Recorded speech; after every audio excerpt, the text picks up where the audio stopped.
We are starting our press briefing with you, and may I ask you to speak slowly to allow for interpretation.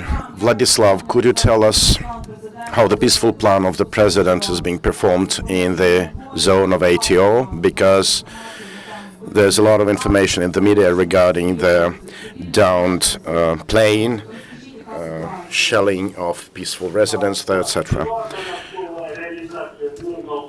So the situation around truth implementation remains complex. The Ukrainian forces do follow the truth plan. In the same time, the militants violated truce conditions 45 times for the past 3 days. They shot at Ukrainian forces, Ukrainian military vehicles. We had at least 7 such cases in the past day when Ukrainian forces were shelled heavily.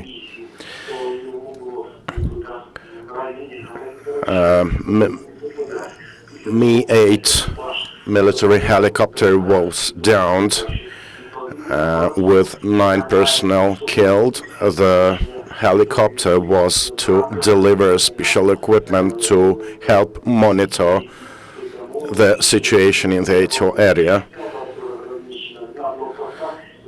This equipment is being placed at block posts to provide for the monitoring of events in the area of anti-terrorist operation.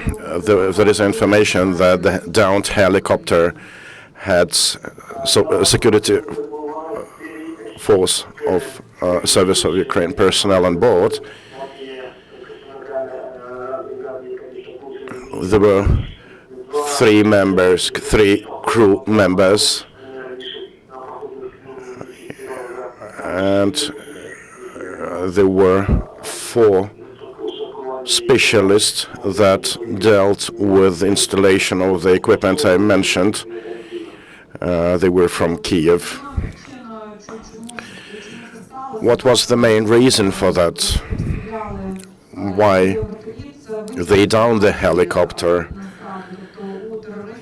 They say it was due to the leak of information.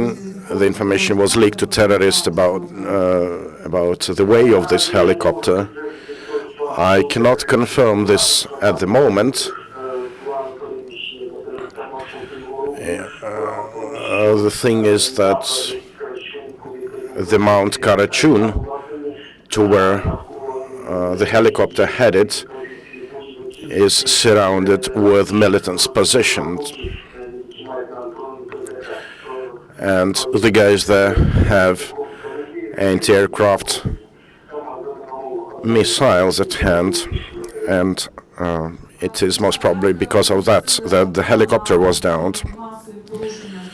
How the ATO forces react to such violations committed by militants? We still have to comply with truth requirements, and the truth plan says that the Ukrainian forces are entitled to use deadly force only in specific conditions of imminent threat. But when the militants shell peaceful areas, how the ATO forces should operate. If this happens throughout the time of truce, we are entitled to react accordingly. But we do not pursue active actions regarding against militants. We only react. How many times ATO forces had to fire back in response to militant attacks? In each case, when there is fire coming from positions of militants, If we know their coordinates, and if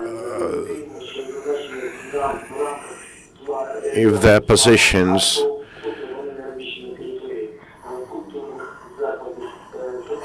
comply with the main requirements of the truce plan, that is, if these militant posts are not in civic premises, in residential houses, then we are completely free to respond with deadly fire. In other cases, we may not engage.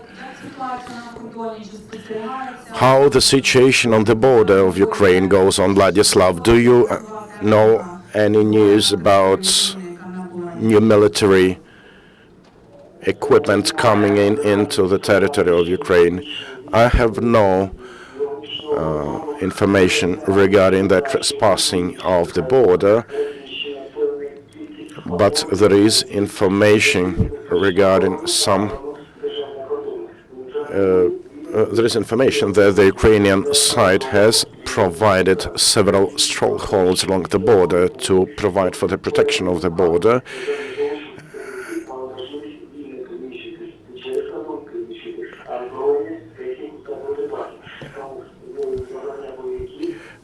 Nevertheless, we see several attempts are made on the side of the militants to smuggle equipment and live force across the border. That is, we may not speak of the border as being completely sealed off. I can say that the Ukrainian side is able to adequately react to any attempts to trespass the border. I mean, the state border of Ukraine. Are there any questions from the media? Ukrainian news, tell me please, there is information that in Nikolaevka town, which is near to Slaviansk, local residents kicked out separatists out of there.